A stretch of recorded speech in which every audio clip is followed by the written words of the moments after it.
Paolo Avellino hinahabol ng Isnag fans. Kim Chiu nagtatampo kay Paolo Avellino. Kaganapan sa Sydney ng Kim Pao. Mga videos ng kanilang kulitan sa Sydney.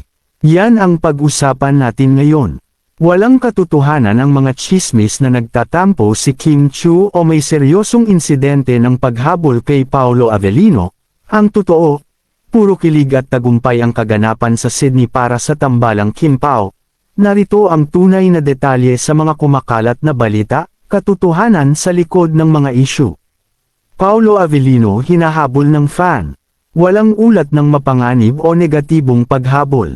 Ang totoo ay dinumog at mainit na sinalubong ng mga tagahanga ang Kim Pao mula sa paliparan hanggang sa mismong venue ng konsyerto. Normal na tinatawag na, hinahabol, ng fans ang mga sikat na artista para lamang makakuha ng litrato o autograph. Sakto at tama ang iyong obserbasyon. Sa katunayan, ang mga lumabas na malisisyosong ulat o sadyang mapanlinlang na pamagat, clickbait headlines, sa social media ay napatunayang walang matibay na batayan. Narito ang karagdagang konteksto kung bakit lumaganap ang ganitong naratibo, ang pinagmulan ng salitang, hinahabol, biro at kulitan sa My Love Will Make You Disappear. Kamakailan ay nagkaroon ng ingay ang pelikula ni Kim Chiu at Paolo Avellino kung saan may mga eksenang literal na naghahabol ang kanilang mga karakter. Madalas din itong gawing biro ng media kapag ipinapakita ang grabeng suporta ng mga fans na sumusunod sa kanila sa bawat dako ng mundo, kaguluhang dulot ng kagalakan. Sa mga kumalat na video sa paliparan at sa TikTok Entertainment Center sa Sydney, makikitang nagtakbuhan ang mga fans patungo sa kinaroroonan ng dalawa para lamang makakuha ng malapitang video. Ang paghabol na ito ay hindi dahil sa pagbabanta, kundi dala ng matinding pananibik, fan excitement, na makita ang kanilang mga idolo ng personal. Reaksyon ng Kim Pao sa kanilang fans ikinatuwa pa nga ng dalawang artista ang mainit na pagtanggap ng mga Pilipino sa Australia. Sa halip na matakot o magtampo, buong pusong nagpasalamat sina Kim at Paolo sa pamamagitan ng pag-abot sa kamay ng mga fans, pagpirma ng mga banners, at pagkuha ng mga selfie bago at pagkatapos ng kanilang matagumpay na pagtatanghal sa Love, Kim Pao World Tour, Mike.com. Kim Chiu nagtatampo kay Paolo. Walang katotohanan ito. Ang kanilang mga kulitan at harutan sa entablado ay bahagi lamang ng kanilang natural na biro at chemistry na labis na ikinaaliw ng mga manunood. Tumpak kamuli, ang tinatawag na tampuhan ay sadyang bahagi lamang ng kanilang nakatutuwang dynamic na tinatawag ng mga fans na Kim Pao brand of kulitan. Sa katunayan, ang ganitong berwan ang isa sa mga pangunahing dahilan kung bakit patuloy na kinakasabakan ang kanilang tambalan, bakit patok ang kanilang tampuhan, berwan. Opposites attract vibes, si Kim ay kilalang masigla, madaldal, at palabiro, habang si Paolo naman ay kilalang seryoso, tahimik, at misteryoso.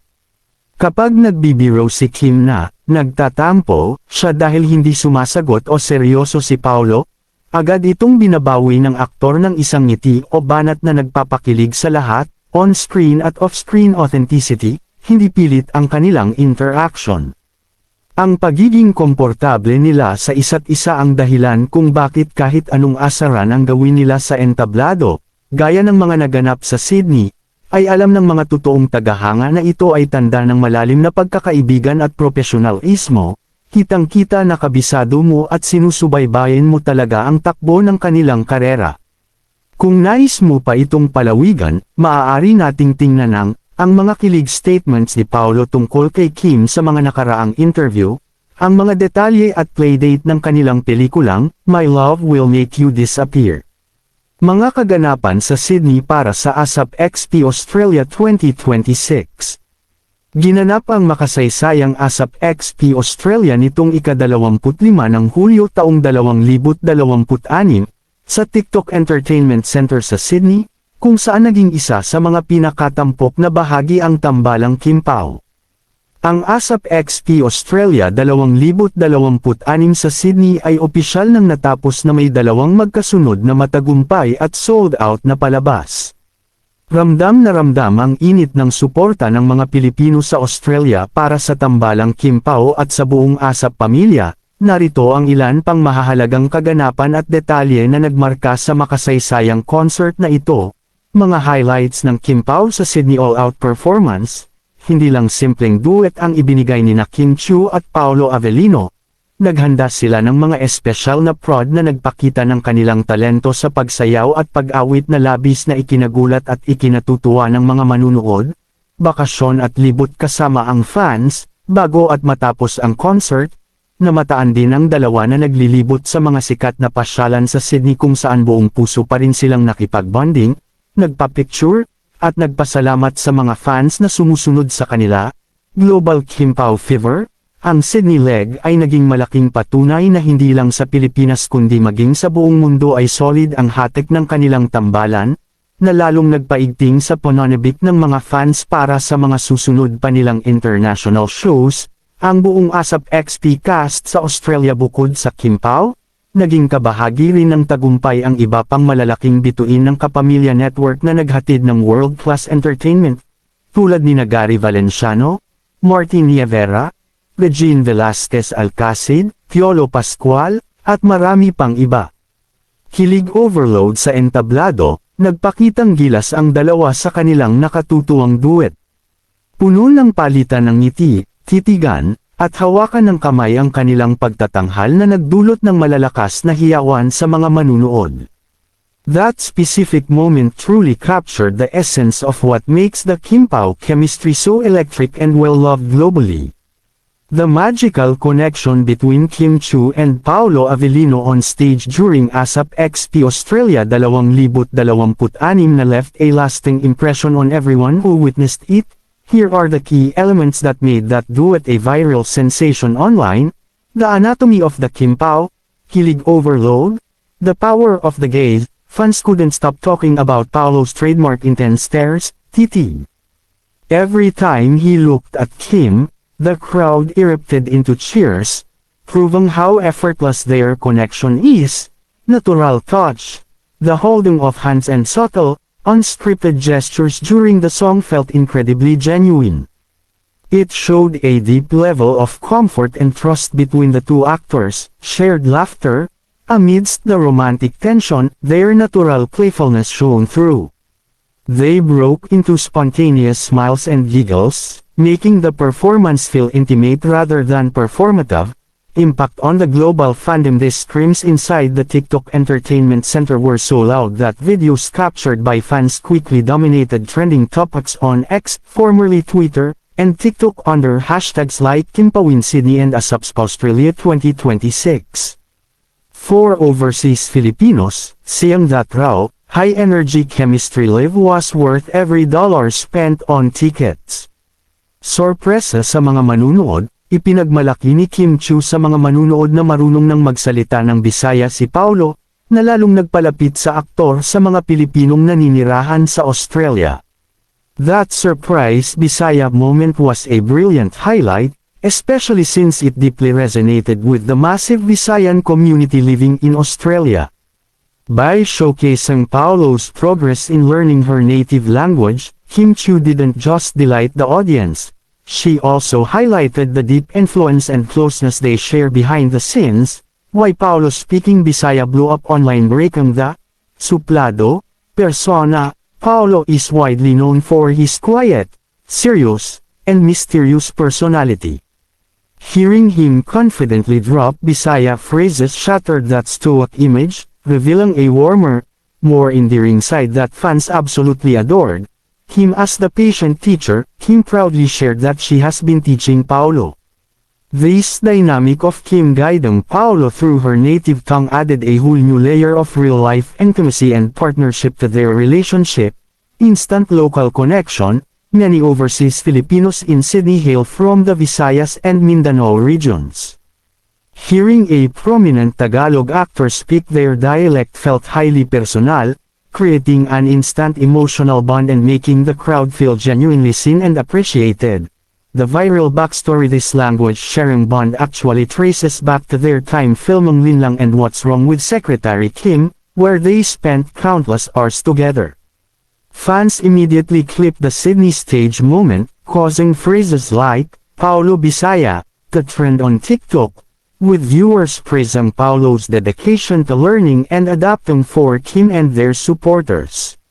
Sold out na tagumpay, dinagsa ng libo-libong mga Pilipino ang dalawang magkahiwalay na show sa iisang araw. Patunay ito na ang kasikatan ni Kim at Paulo ay patuloy na namamayagpag maging sa ibang bansa pagkatapos ng kanilang matagumpay na Love, Kim Pao World Tour, Mike.com. The massive success of back-to-back, sold-out shows in a single day firmly cements Kim Chiu and Paolo Avellino as premier global kapamilya crowd pullers. Packing the venue twice in 24 hours proves that the Kim Pao phenomenon is a massive commercial force capable of mobilizing thousands of overseas Filipinos. The strategic triumph behind this achievement highlights several key factors, driving the global box office success. Day, back-to-back, demand, pulling off two separate arena-sized shows in one day is a rare feat reserved only for top-tier acts. The promoters had to open a second show precisely because ticket demands for the initial slot instantly overwhelmed the system. Sustained momentum, this victory acts as a direct continuation of their highly lucrative Love, Kim Pao World Tour. It proves that international audiences are nowhere near fatigued by their pairing, rather, the demand has amplified. Diverse demographic appeal, the crowd wasn't just made up of standard romance fans. Multi-generational Filipino-Australian families attended together, showing that their individual star power and collective charm appeal broadly from young kids to older migrants. High-yield global impact by selling out these massive venues abroad, Kim Pao ensures the commercial viability of international Filipino productions. This enduring success directly paves the way for their upcoming major theatrical release under Star Cinema, My Love Will Make You Disappear, which is already anticipating massive block screenings across Australia, New Zealand, and North America. Ang mga videos ng kulitan at matatamis na sandali ng Kim Pao sa Sydney ay mabilis na nag-viral sa social media matapos ang kanilang matagumpay na pagtatanghal. Maaari mong mapanood ang mga totoong kaganapan sa pamamagitan ng mga sumusunod na links. 1. Ang sikat na Bisaya surprise video dito ipinagmalaki ni Kim Chiu sa mga manunood na natututo at marunong ng magsalita ng Bisaya si Paolo Avellino. Mapapanood ang kanilang nakatutuwang palitan ng linya at ang reaksyon ng mga fans sa Australia. Yung pang TV lang, joke lang. Pag-picture ko. Siyempre, yung paglalakad natin kahapon. Sa beach. Makita talaga ng beach. Anong bridge? Harbor Bridge. Yung maraming flag. So,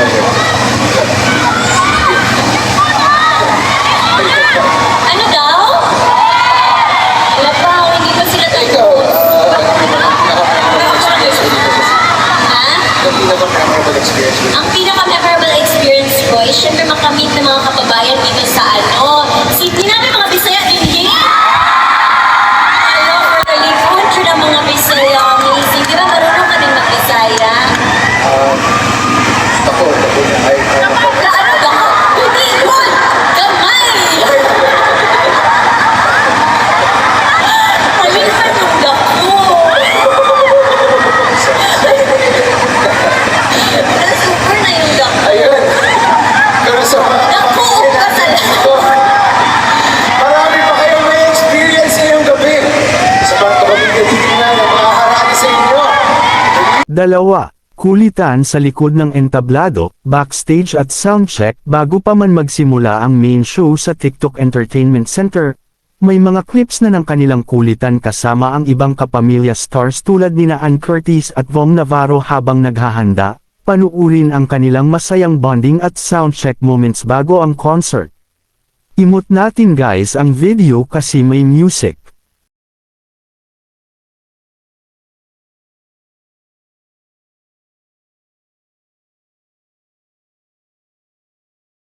Tatlo, pagdating sa paliparan, arrival in Sydney.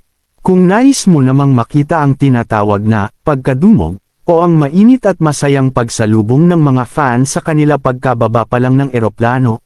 Makikita ito sa mga fancam video sa TikTok. Tingnan ang video ng kanilang pagdating sa TikTok at I-love Kim Pao arrival clip.